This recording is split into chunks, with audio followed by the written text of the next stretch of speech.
Good morning बच्चों। त्रिकोणमिति के part 18 video में सफलता की शुभकामनाओं के साथ एक बार पुनः आपका मेरे चैनल पर स्वागत है। आइए एक्सरसाइज 8.1 का लेते हैं अगला प्रश्न, अर्थात लेते हैं 38वां प्रश्न। यदि sine theta equal to m by root M square plus N square, तो सिद्ध करें कि m sine theta plus N cos theta बराबर root M square plus N square. यह भी लगभग उसी तरह का प्रश्न। तो चलें, सबसे पहले हम लोग प्रश्न से लिखेंगे। चूंकि sine theta equal to m बटे root M square plus N square, यहाँ हम इसे एक समकोण त्रिभुज बनाकर भी समझ सकते हैं। यह हमारा सपोज दैट ए बी और सी एक समकोण त्रिभुज है जिसमें कोण सी थीटा है और कोण भी 90 डिग्री का है। 90 डिग्री के सामने वाले भुजा को कर्ण कहते हैं, जो कि root M square plus N square है। जबकि थीटा के सामने वाले भुजा को हम लंब कहते हैं, जो कि एम है। यहाँ हमें बीसी जो बचा आधार, ये हमें मालूम नहीं है, इसे हमें मालूम करनी है। तो चलें, यहाँ हम उसी तरह लिखेंगे। चूंकि लंब इक्वल टू एम,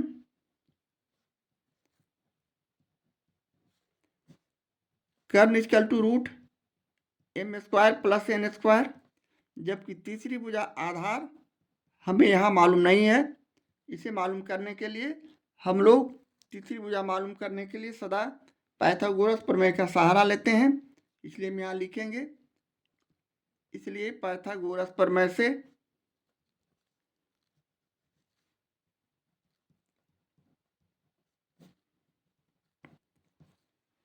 हमारे पास सूत्र है आधार इक्वल टू कर्ण स्क्वायर माइनस लंब स्क्वायर का अंडर रूट, यानी हम यहाँ लिखेंगे, इसलिए आधार इक्वल टू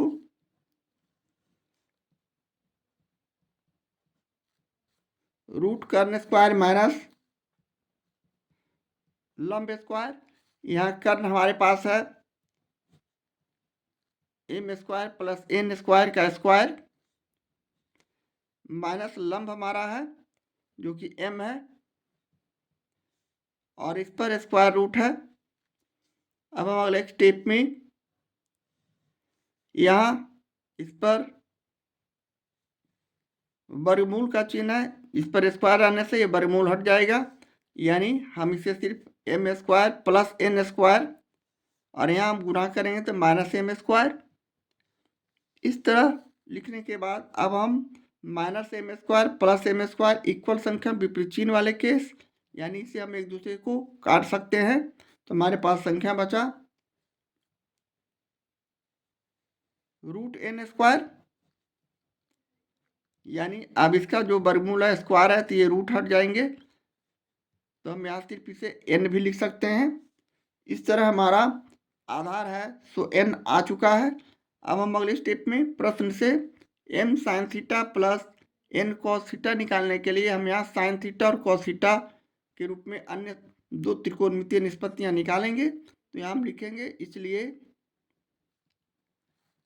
साइन थीटा बराबर हमारे पास सूत्र है लंब बटे कर्ण। अब हमने लंब निकाला है, लंब हमारे पास है एम और कर्ण है root M square plus N square, ये प्रश्न में भी दिया हुआ था। इसे चलें, कोई बात नहीं, लिख लिया गया तो कोई दिक्कत नहीं है। इसी तरह कॉस थीटा भी निकालेंगे। कॉस थीटा बराबर होता है आधार बटे कर्ण।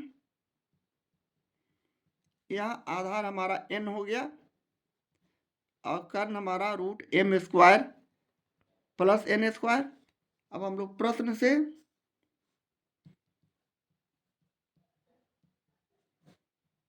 सिद्ध करेंगे कि इसे हम लेफ्ट हैंड साइड रखते हैं। लेफ्ट हैंड साइड का हमारे पास संख्या है M sine theta plus N cos theta, यानी हम यहाँ एम गुने यहाँ गुना है साइन थीटा का मान हम यहाँ रखेंगे एम बटे root M square plus N square.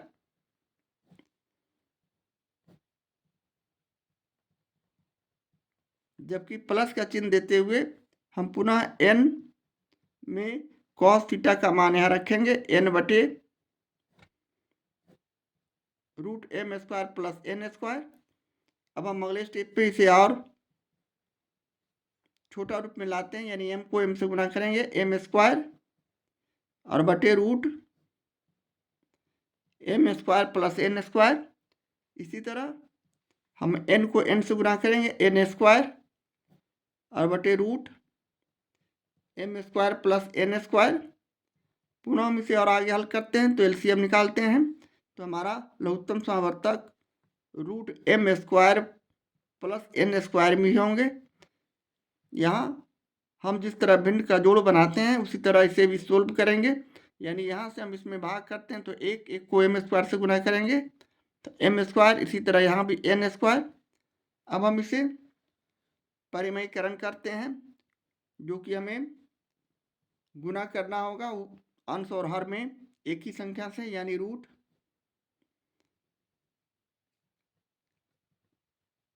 M square plus N square से यहाँ हमने ऊपर गुना किया और नीचे हर में भी हम root M square plus N square से गुना किया। यहाँ हम अंश वाले संख्या को इस प्रकार भी लिख सकते हैं m square plus N square, और इसे भी root M square plus N square. जबकि हमारे हर का संख्या root M square plus N square पर को 2 बार गुना करते हैं तो रूट हट जाने के बाद सिर्फ M square plus N square बच जाएंगे। अब ये दोनों संख्या इक्वल संख्या है, इसे हम एक दूसरे से काट कर हटा सकते हैं और हमारे पास संख्या बच जाता है root M square plus N square, जो कि हमारा राइट हैंड साइड वाले संख्या है, यानी दायां पक्ष वाली संख्या है। इस तरह हम फाइनली कह सकते हैं left hand side equal to right hand side, अर्थात हम इसे लिख सकते हैं उसी तरह, यानी m sine theta plus N cos theta equal to root M square plus N square. और यही हमें साबित करना था, प्रूव करना था, सिद्ध करना था। इस तरह हम प्रश्न 38 का सॉल्यूशन करते हैं। एक्सरसाइज 8.1 का ये 39वां प्रश्न, यदि कॉस एल्फा इक्वल टू 12/13 तो सिद्ध करें कि sine alpha into 1 minus tan alpha equal to 35/156। यहाँ भी हम लोग उसी तरह सबसे पहले एक समकोण त्रिभुज से इसे समझ सकते हैं। सपोज दैट हमारा ये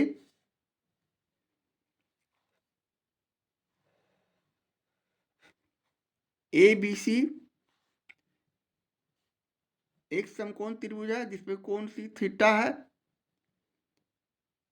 यहाँ एल्फा मानेंगे, यहाँ कोण सी हमारा एल्फा है, ये एल्फा समझिए, और ये कोण भी 90 डिग्री का है। जो इसके सामने का भुजा कर्ण, जो कि हमें 13 मालूम है, जबकि यह सामने का भुजा यानी एल्फा के सामने का भुजा लंब है, जो कि हमें मालूम है नहीं।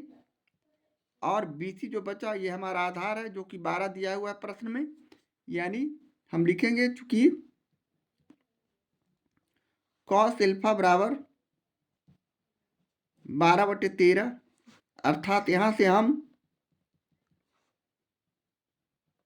आधार बराबर 12 लिख सकते हैं, इसलिए कि कॉस एल्फा का सूत्र होता है लंब आधार बटे कर्ण। यहाँ आधार 12,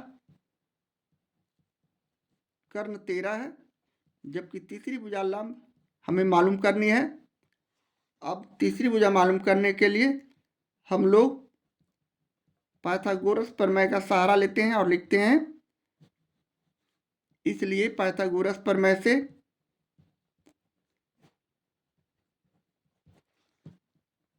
लंब इक्वल टू होता है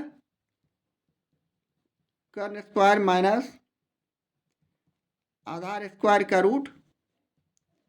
अब कर्ण यहाँ हमारे पास दिया हुआ है प्रश्न में 13, आधार दिया हुआ है 12। अब हम 13 को 13 से गुना करेंगे तो हमारा रिजल्ट 169 होगा। उसी तरह 12 को 12 से गुणा करेंगे 144। अब इस दोनों को घटाएंगे तो 25। 25 का वर्गमूल होता है 5। इस तरह जो लंब आया हमारा यहाँ 5 आ चुका है। अब हम जरूरत के हिसाब से कोई भी त्रिकोणमितीय अनुपात या निष्पत्तियां निकाल सकते हैं। इसलिए अब हम लोग प्रश्न से देखेंगे साइन एल्फा और टैन एल्फा की हमें यहाँ जरूरत है। तो हम यहाँ से अब निकाल सकते हैं साइन एल्फा। इसलिए हम यहाँ से लिखेंगे साइन एल्फा इक्वल टू, हमारे पास सूत्र है लंब बटे कर्ण। अब यहाँ लंब हमारे लिए 5 है जबकि कर्ण 13 है। इसी तरह टैन एल्फा भी निकाल सकते हैं। टैन एल्फा बराबर हमारे पास लंब बटे आधार फॉर्मूला है। लंब यहाँ हमारा हो गया, उसी तरह 5 और आधार हो गया 12। इस तरह लिखने के बाद अब हम लोग प्रश्न से